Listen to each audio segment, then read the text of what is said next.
I think my favourite part was the end of the trip, but let's not skip too far ahead. It was just magical. Truly, everywhere we turned was like, oh, that's a postcard. Let's drive around the corner. Oh, again, let's stop and get out of the car. I think every day was just adventure after adventure, and finding places that weren't even on the map as places we wanted to visit. But yeah, everything was just stunning.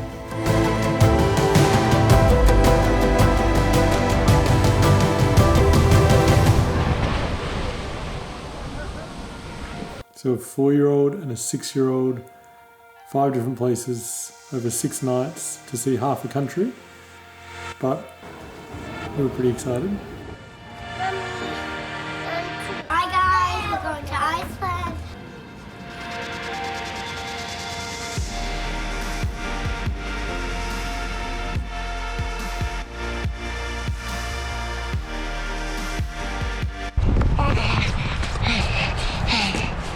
Mommy's over there.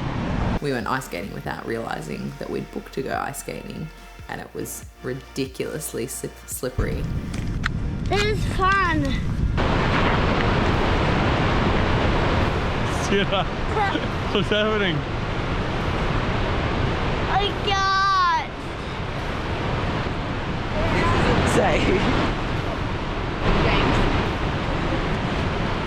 So we were sliding all over the place, had a number of stacks and falls. Do you remember that woman? I don't think I got any footage of it, but there was that woman wearing some sort of Crocs. It was Birkenstocks. She was doing it in Birks. But they had some, I don't know what the substance, like what the chemical makeup of these shoes were, but it was like she was wearing crampons. She just powered up this ice path, walked over In socks and Birkenstocks. in the middle of the day, and here we were, couldn't even stand up, holding onto the road, looking at videos. But a lot of fun. A lot of fun.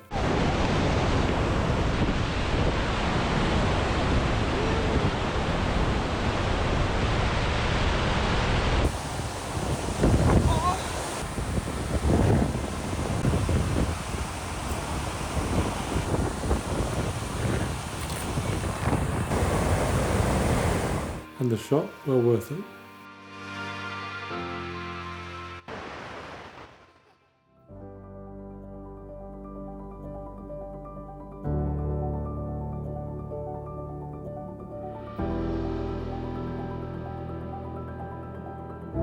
If you're not interested in waterfalls, Iceland is not the country for you.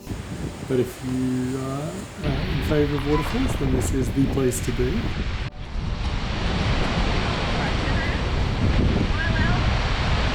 And I think October was a really great time to be here because... just out of the tourist peak season.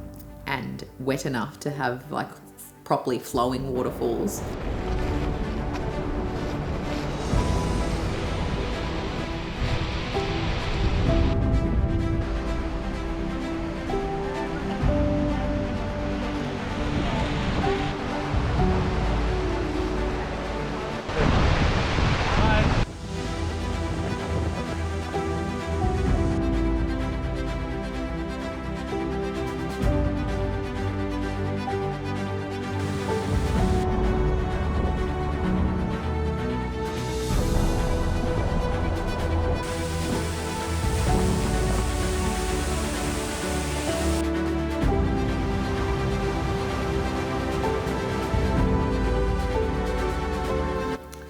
We did wide waterfalls, we did tall waterfalls, we did hidden waterfalls.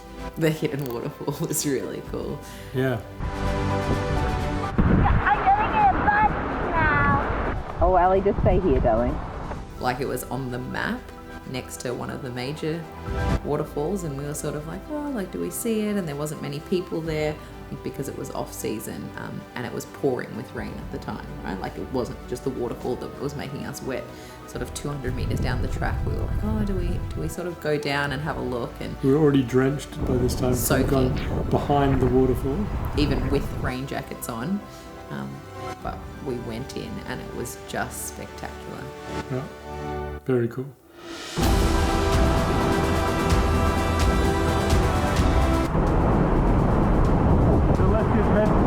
Yeah.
Mummy's not a good mountain goat. 3.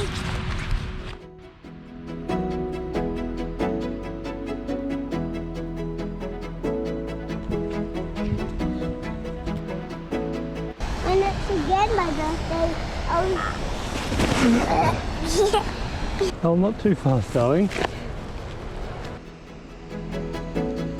Pretty sure Ellie thinks she's abseiling. What does abseiling mean? When you're going down on a rope. Daddy, you see where you're going. Sorry? I said, what else, Daddy? One little one that Francesca gave me, one big one that Piano gave me. You're so lucky, Ellie. You need to make sure you say thank you to your friends for such nice presents. I already did it. Okay, careful, Elle. Like, I think the pace of travel that we set on this holiday really set us up for the trips that we're going to book, and just realised that we can do it and the kids can do it and smash it and do really well. I think kids are a lot more resilient than we give them credit for, but seeing them hike up glaciers and mountains and go around waterfalls and just, love it and love the experience of being outdoors and not behind screens or anything like that was like family memories.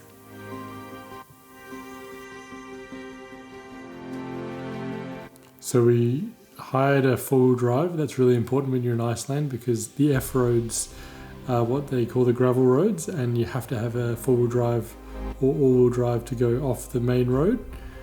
And I think we found that the good stuff is on the end of F roads.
We got a really nice sunrise at the Black Sand Beach, and the girls spent the morning climbing amongst the basalt columns.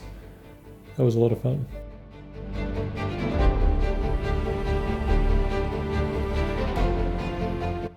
She banged, she banged.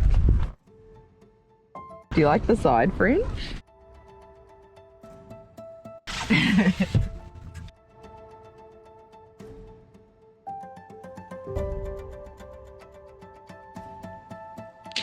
The glaciers there were next level. They were absolutely enormous and just went for as far as the eye could see.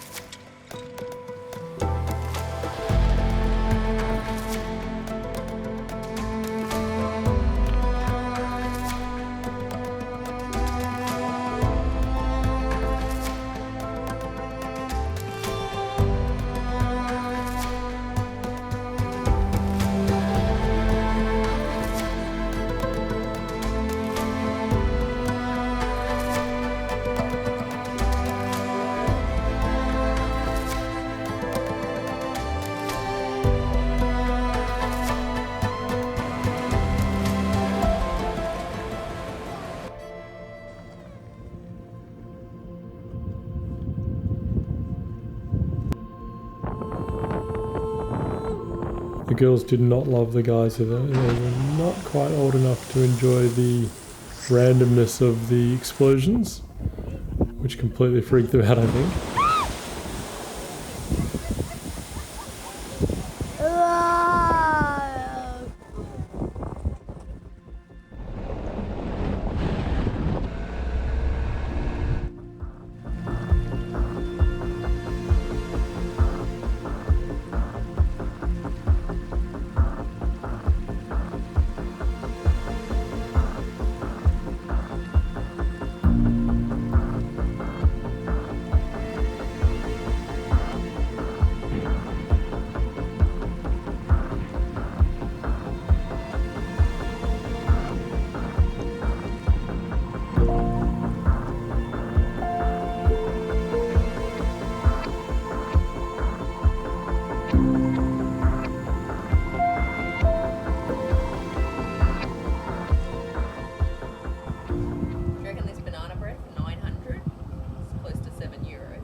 No. You coming? Yeah, stop. One of the smarter things we did was book something for the kids and us to look forward to at the very end of the trip. So out of the end of the 6 days, we went around the coast of Iceland on the ring road and came back and planned that the very last day we'd finish on a high at the Blue Lagoon, which is just spectacular. It's as good as all the photos, as good as all the video. It's incredible.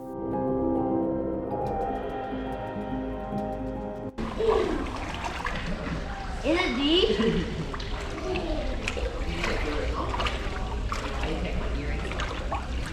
I can touch the ground with my tiptoes. Can you? Yes. Why are you floating? I'm not a baby. Hello, future. I mean, the water was really warm, obviously, but a lot murkier than I was expecting, but a lot more natural. Very milky. Yeah. Do you remember that like stuff at Gunk at the bottom. Yeah. But it just felt really natural and relaxing. The kids, they gave floaties to them, even though our kids can swim. They said it was compulsory for them to wear floaties, but it was just a really nice time to, after all of the long hikes and the muscle soreness, to just relax into the hot springs. It was really nice. What kind of face mask is that? Don't jump, don't jump. No, I want the tap. Is that all? Oh, sorry.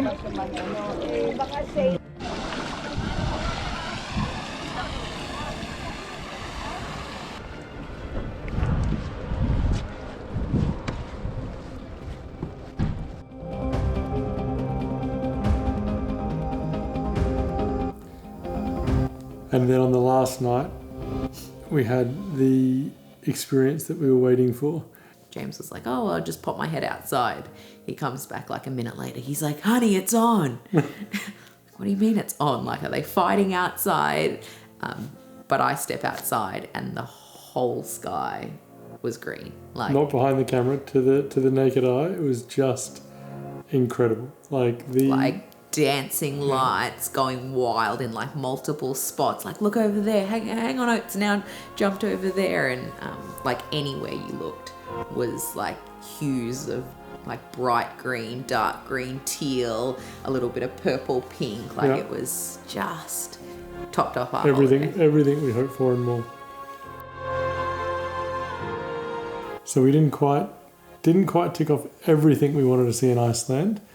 There was still lava on the list, and obviously Iceland is one of the best places in the world to see volcanoes. There's been so much volcanic activity there in the last few years, and we were really disappointed when we got home that we hadn't done that. But a year later, when we were just about to book to go to the Tour de France, we found out that a volcano had just started erupting, and immediately I messaged one of my mates and said, option A is I borrow your drone batteries.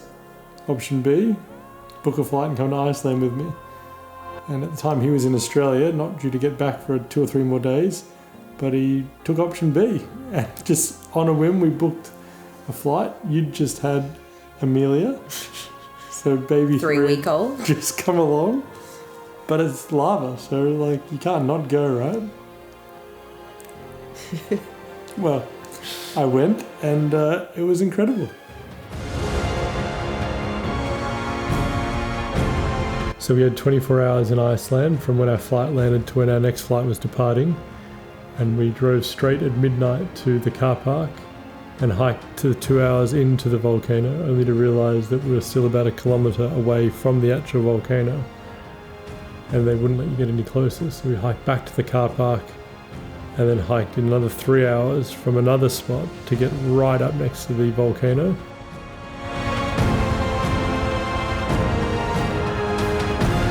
Super long day, but 100% worthwhile and one of the most incredible things I've ever seen in my life.